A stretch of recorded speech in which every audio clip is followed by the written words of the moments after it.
Your Excellency, Flexi Tshisekedi, President of the Democratic Republic of Congo and outgoing Chairperson of the African Union, Your Excellency, Macky Sall, President of the Republic of Senegal and incoming Chairperson of the African Union, Your Excellency, Moussa Faki Mohamed, Chairperson of the African Union Commission, Excellencies, Heads of State and Government, distinguished ministers, commissioners, Excellencies, ambassadors, invited guests, ladies and gentlemen.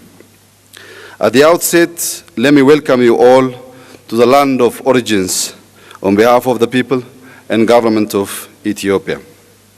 Let me also take this opportunity to celebrate our reunion in Addis Ababa after a 2-year disruption caused by the COVID-19 pandemic. In this regard, I wish to express my appreciation to the entire leadership of our union, and particularly to His Excellency President Cyril Ramaphosa for providing exemplary leadership in our collective response to the challenge of the pandemic. Over the past 2 years, we have struggled not only against the human cost of the pandemic, but also an inequitable system of vaccine distribution, arbitrary travel bans, border closures, lockdowns, and misinformation about the value of vaccines. Most importantly, as Africans, we have also learned that cooperation and collaboration is vital, not only for our health, but also for our collective survival. Excellencies, ladies and gentlemen, our union has committed to undertake ambitious plans designed to transform our continent and create the Africa we want. We want a prosperous Africa based on sustainable and equitable development. We want a politically united continent that aspires to fulfill the ideals of Pan-Africanism and the vision of an African Renaissance. Fulfilling our aim of birthing the Africa we want through robust implementation of Agenda 2063 and its flagship project will require us to make extraordinary efforts collectively. Our theme for 2022 is nutrition and food security. Over the past year, acute food insecurity in Africa has increased by over 60% as the effect of COVID-19 continues to aggravate our fragile economies. Floods, droughts, desert locusts, and other climate-related natural disasters have increased food insecurity for millions of our citizens. With 60% of the world's arable land in Africa, it is of utmost importance that we need to use our natural asset to maximize agricultural output and feed our people without reliance on external assistance. In the past 2 years, Ethiopia has made substantial investment in intensifying in summer wheat production through irrigation. Our farmers have been able to control and manage production factors to maximize yields using irrigation. Nationally, we have attained production over 20 million quintals of irrigation wheat farmed on over 500,000 hectares. This has generated nearly 60 billion birr in income to our farmers. These efforts are generating great results and will, in the imaginable future, begin to contribute to our food security and self-sufficiency, despite the climate variability our region is confronted with. One of the toughest challenges we face in Ethiopia is dealing with the effect of deforestation. While a century ago, Ethiopia's forest coverage was 35%. Over the past 2 decades, our forest coverage stands at just 4%. We believe Afforestation is one of the most effective ways of climate change mitigation. Beginning in 2019, we launched a major reforestation initiative under the slogan, Green Legacy. Our aim was to plant 20 billion trees across the country over the course of a 4-year period. In a mere 3 years, we managed to plant 18 billion seedlings. And this year, with the Green Legacy Initiative in its final year, we will not only meet our national target, but plan to surpass the target by reaching 25 billion.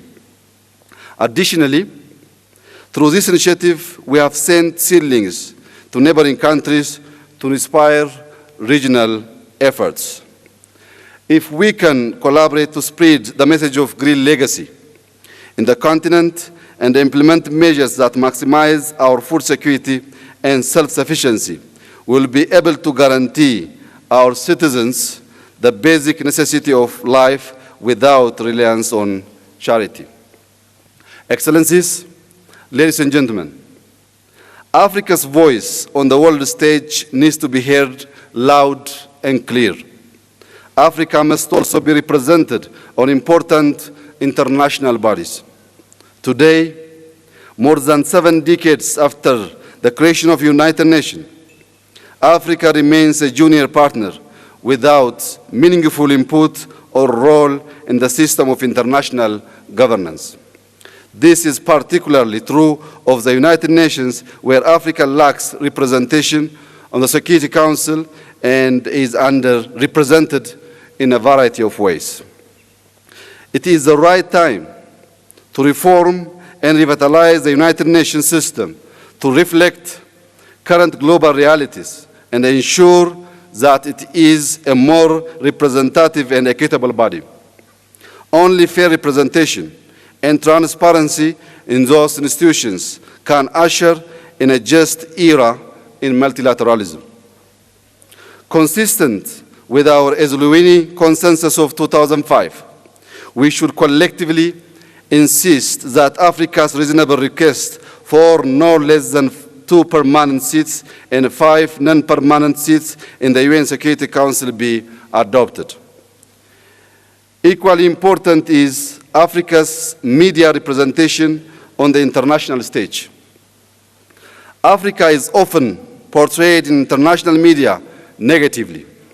The endless representation of the continent troubled by civil wars, hunger, corruption, greed, disease, and poverty is demeaning and dehumanizing, and likely driven by a calculated strategy and agenda.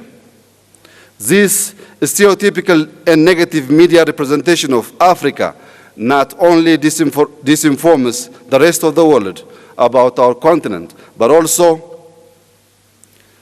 shapes the way we see ourselves as Africans. Telling our own stories and shaping our own narratives must be our top priority. In this regard, I would like to propose to this august body the establishment of an African Union Continental Media House. This media house could be organized to provide authoritative news and information on our continent, fight disinformation, promote our collective agenda, and offer opportunities for Pan-African voice to be heard. Excellencies, ladies and gentlemen, peace and security are critical issues affecting our continent. Despite the African Union's intensive engagement in addressing peace and security challenges of the continent, guided by the maxim African solution to African problems, new and complex problems that undermine our unity and sovereignty continue to emerge. In this respect, the past year was particularly challenging to our continent in general, and my own country, Ethiopia, in particular. Ethiopia's challenge was internal in nature and a matter of maintaining law and order. But resolution of our internal matters was made exceedingly difficult by the role played by external actors. I wish to take this opportunity to thank you all for your support, solidarity, and understanding as we underwent these trying times. As you are aware, despite the intransigence of the other side in this conflict, my government has taken a variety of measures to minimize the loss of life and destruction of property. We have implemented unilateral withdrawal from conflict area and used force that is necessary to ensure law and order. As a gesture of goodwill, we have released high-profile suspects with a view of creating conducive environment for peace. We shall leave no stone unturned in our search for peace in our country. Consistent with our commitment to peace, to peaceful resolution of conflict, we have recently launched an inclusive national dialogue platform with formal legislation. Our commitment to pursuing lasting and durable peace in our country shall remain steadfast. Excellencies, ladies and gentlemen, the greatest lesson that Ethiopia has learned over the past year is that without the solidarity of our African brothers and sisters, our existence as a nation would have been at great risk. This affirms the wisdom of our forefathers and foremothers in their dream of Pan-Africanism. The old saying is true: united we stand, divided we fall. Today, we stand proud and tall as Africans in the shadow of those who struggled to liberate and unite Africa. Our steadfast unity is the anchor and the foundation of our Agenda 2063. A continent of 1.3 billion people, a substantial percentage of them young and dynamic, will drive Africa's prosperity and pull it out of poverty as we set forth in our Agenda 2063. Also, our Continental Free Trade Agreement holds the greatest promise of effectively realizing continental integration and development. The potential for increased intra-Africa trade, free movement of people, and investment and self-reliance is a beacon for Africa's renaissance. Instead of depending solely on trade out of Africa, our collective effort to boost intra-Africa trade will protect us from the fluctuation of global economic and political change. Similarly, the potential for continent-wide tourism remains untapped. It is part of aspiration of 5 of Agenda 2063, which seeks to create an Africa with a strong cultural identity, common heritage, values, and ethics. The more we know each other, the more we are able to cooperate and resist the force that seek to divide and undermine us. You may recall, a mere 2 months ago, efforts were underway by some in the international community to create an atmosphere of fear, to drive expatriates out of Ethiopia and discourage travel to Ethiopia. Those efforts were not successful and will not be successful. Indeed, many fellow Africans joined the Great Ethiopian Diaspora Homecoming Challenge and proved to the world that Ethiopia is a safe and culturally rich tourist destination. As a key pillar of our national reform agenda, tourism potential within Ethiopia has been augmented greatly in the past 2 years, with many natural endowments developed to complement the historic and cultural heritage that already exists.